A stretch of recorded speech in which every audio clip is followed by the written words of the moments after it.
Assalamualaikum warahmatullahi wabarakatuh. Perkenalkan, nama saya Rizka Oktama, Fakultas Ilmu Komputer, jurusan Sistem Informasi, Universitas Bina Dharma Palembang. Baiklah, di sini saya akan menjelaskan materi tentang Enterprise Architecture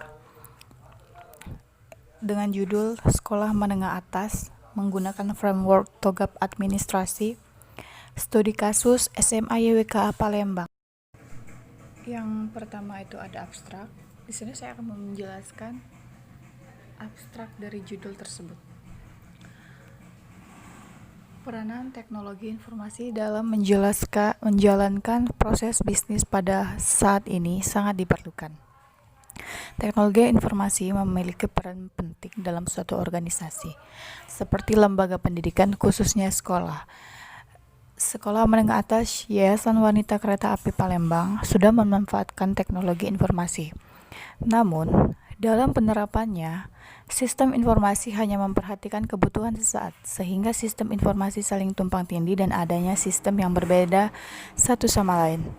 Oleh sebab itu, dibutuhkan perancangan arsitektur enterprise yang mendukung aktivitas dan melakukan pemrosesan data sesuai dengan kebutuhan. Selanjutnya ada identifikasi masalah. Penerapan teknologi informasi di SMA YWKA Palembang baru diterapkan di beberapa bagian saja. Adapun yang sudah menerapkan teknologi informasi hanya mengolah data di bagian sendiri, sehingga muncul pulau-pulau data yang disebut legacy system. Selanjutnya ada perumusan masalah. Di sini ada 3 pertanyaan dari judul Sekolah Menengah Atas menggunakan framework TOGAP Administrasi Studi Kasus SMA YWKA Palembang. Yang pertama itu ada bagaimana merancang arsitektur enterprise di SMA YWKA Palembang agar bagian satu dan lainnya dapat terintegrasi. Yang kedua itu ada bagaimana sistem yang terintegrasi dapat mempercepat pengolahan data sehingga memudahkan dalam pengambilan keputusan. Dan yang ketiga itu ada bagaimana merancang arsitektur enterprise yang menggunakan dengan kebutuhan SMA YWKA Palembang dengan menggunakan framework TOGAP administrasi. Yang selanjutnya ada batasan masalah. Yang pertama ada perencanaan arsitektur sistem informasi menggunakan framework TOGAP ADM yang meliputi arsitektur vision, business arsitektur, information system, arsitektur, teknologi arsitektur. Kedua, hasil akhir perancangan enterprise arsitektur di SMA YWKA Palembang berupa roadmap implementasi sistem informasi.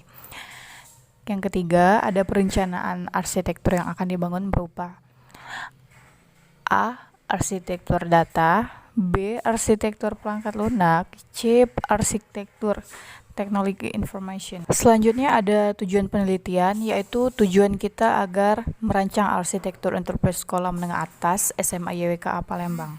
Dan ada metode penelitian. Yang pertama itu ada wawancara, yaitu pengumpulan data untuk memperoleh informasi langsung dari sumbernya. Yang kedua itu observasi, yaitu pengamatan langsung ke objek penelitian untuk melihat kegiatan yang dilakukan dari dekat.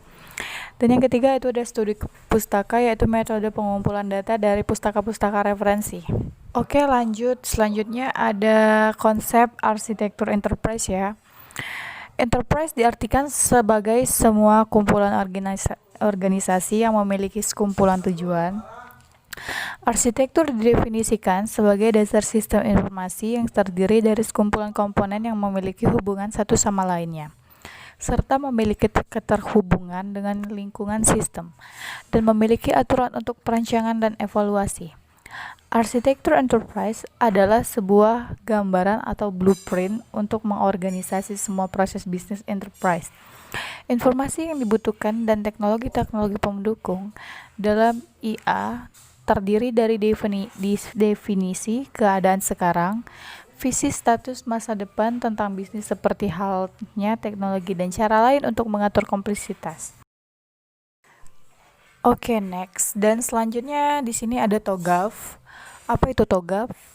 TOGAF, the Open Group Architecture Framework, adalah kerangka kerja arsitektur yang menyediakan metode dan tools yang lengkap untuk membantu dalam penerimaan, produksi, penggunaan, dan pemeliharaan arsitektur enterprise. Tugas TOGAF memandang enterprise arsitektur ke dalam 4 kategori, yaitu yang pertama ada bisnis arsitektur, yaitu mendeskripsikan tentang bagaimana proses bisnis untuk mencapai tujuan organisasi. Yang kedua ada application arsitektur, yaitu merupakan pendeskripsian bagaimana aplikasi tersebut didesain dan bagaimana interaksinya dengan aplikasi lainnya. Data arsitektur. Yang ketiga ada data arsitektur, adalah penggambaran bagaimana penyimpanan, pengelolaan, dan pengaksesan data pada perusahaan. Dan yang terakhir itu ada technical arsitektur, yaitu gambaran mengenai infrastruktur hardware, software yang mendukung aplikasi dan bagaimana interaksinya. Oke, next selanjutnya ada metode TOGAF administrasi, yaitu meliputi arsitektur development metode, merupakan metodologi logik dari TOGAF yang terdiri dari 8 fase utama untuk pengembangan dan pemeliharaan teknikal arsitektur dari organisasi. Fase A, arsitektur vision. Fase B, business arsitektur. Fase C, information system arsitektur. Fase D, teknologi arsitektur. Fase E, opportunities and solution. Fase F, migration planning. Fase G, implementation governance. Fase H, arsitektur change management. Oke, next. Dan selanjutnya itu ada tools perancangan arsitektur, meliputi prinsipal katalog. Tujuan dari katalog ini adalah untuk menangkap prinsip-prinsip bisnis dan prinsip arsitektur yang menggambarkan apa solusi yang baik atau arsitektur seharusnya seperti apa. Yang kedua itu ada flow map. Flow map mempunyai fungsi sebagai mendefinisikan hubungan antara bagian pelaku proses manual berbasis komputer dan aliran data dalam bentuk dokumen keluaran dan masukan.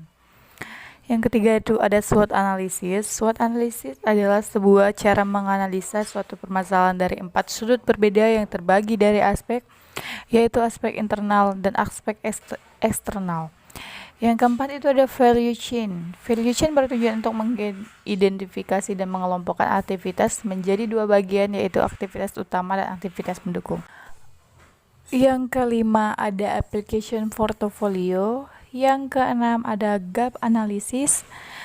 Dalam bisnis analisa, gap digunakan untuk menentukan langkah-langkah apa yang diperlukan diambil untuk berpindah dari kondisi saat ini ke kondisi yang diinginkan atau keadaan masa depan yang diinginkan.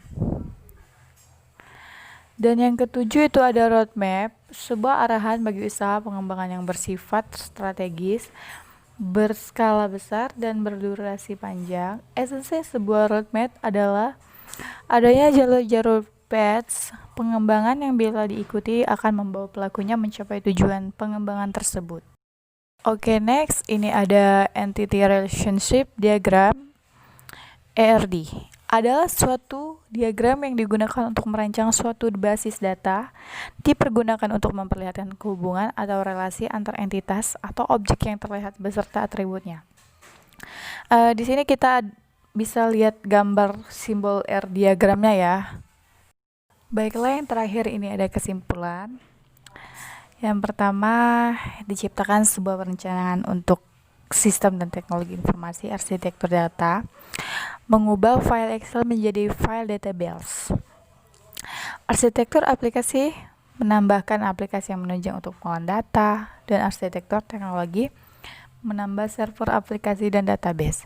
Yang kedua ada pemanfaatan teknologi informasi, ada pada SMA YK Palembang merupakan salah satu faktor pendukung yang penting, sehingga proses pengolahan data dapat berjalan lebih efektif dan cepat dalam pengambilan keputusan. Dan yang terakhir itu ada hasil yang diperoleh dari arsitektur enterprise yang menggunakan frame TOGAF ADM adalah diketahui kebutuhan sistem yang berguna untuk mendukung proses bisnis di SMA YK Palembang. Baiklah, hanya itu materi yang dapat saya sampaikan. Bila ada salah kata, saya mohon maaf. Kepada Allah saya mohon ampun. Wassalamualaikum warahmatullahi wabarakatuh.